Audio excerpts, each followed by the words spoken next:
印象中，我好像从来没有给我爸过过父亲节。每年的这一天都平淡的一如往常，没有给他发过祝福的短信，没有给他买过任何礼物，发过一个红包，甚至我没有给他打电话有一声问候。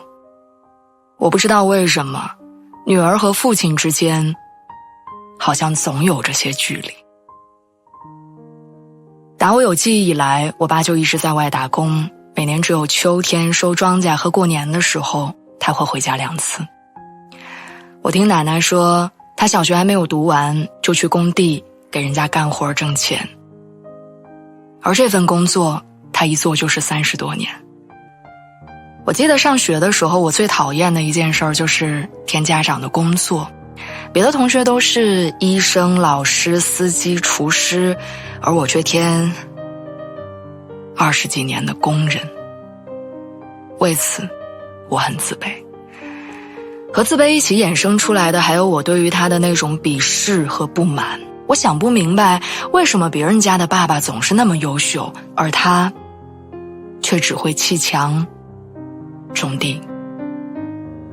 我想不明白，为什么别人家的小孩一出生就有那么好的家境，而我想买一个2块钱的贴画，却要软磨硬泡1个月我才能得到。于是这种不满和自卑伴随了我整个青春期，以至于我和他从未有过真正的亲近。前几年智能手机才出来的时候，我给他也买了一部，可是录指纹的时候却发现他的指纹一直都录不完整。一开始我嫌弃他，你怎么连这么简单的事儿都弄不好？可拉过他的手教他操作的时候，才发现那双手竟然已经如此粗糙。他的10根手指全都长满了老茧，又黄又硬，指纹的形状我也已经看不清楚了。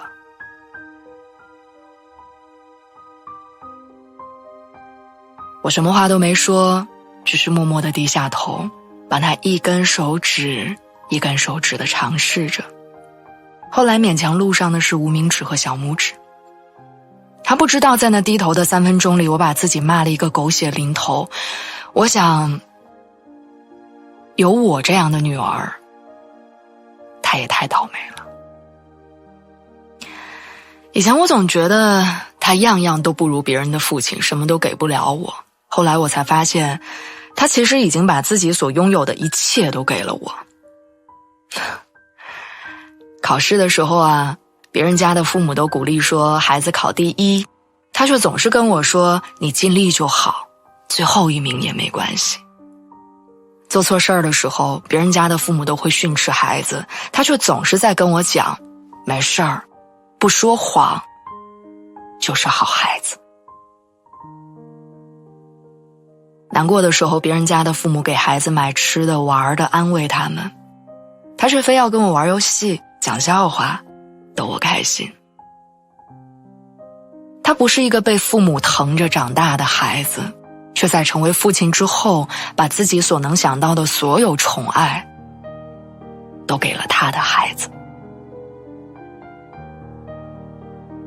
去年除夕夜那天，他喝了点酒，迷迷糊糊地跟我说了一句话，他说你好像没有小时候话多了。我心里咯噔一下，没有回答。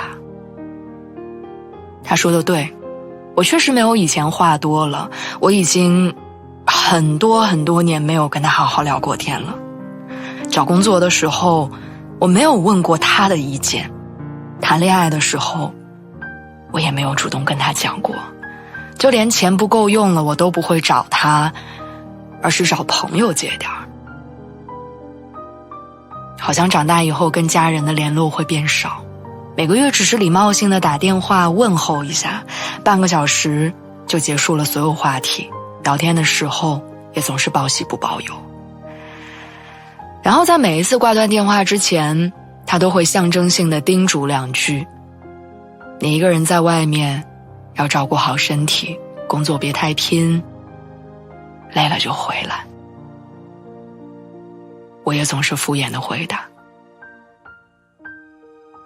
通常挂完电话之后，我都会和朋友彻夜闲聊，而他在反复琢磨着他自己到底还能为我做些什么。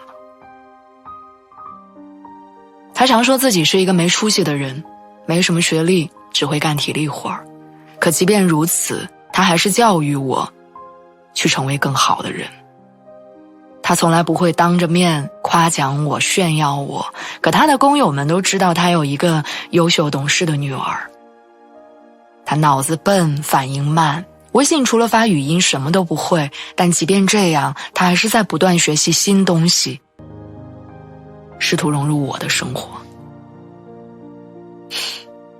他从来没说过爱我，甚至没说过想我，可每一次我给他打电话的时候，他都笑得合不拢嘴。